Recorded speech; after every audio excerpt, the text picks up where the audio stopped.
Remember the last time this happened on one of your roofs?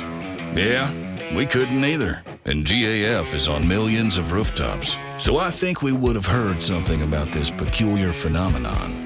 So why do some shingle manufacturers make such a fuss about nails, nail placement, and reinforcement tapes while completely ignoring the critical role that sealant plays in wind performance? Well, instead of a benchtop sales demo, we went to this highly regarded hurricane research facility to show you it's not all about the nails. We installed GAF shingles using no nails at all in the field of the roof, just a few around the perimeter to hold the assembly. GAF shingles are always installed using nails, but we did this to demonstrate just how strong GAF Dura Grip sealant actually is. We blasted that rooftop assembly with Category 4 hurricane force winds, and our GAF shingles with Dura Grip held on, even without nails or fancy tapes.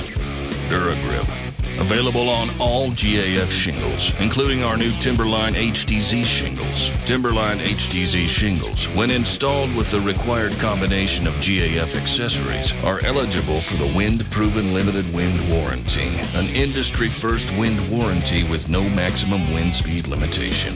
Dura Grip, engineered to endure.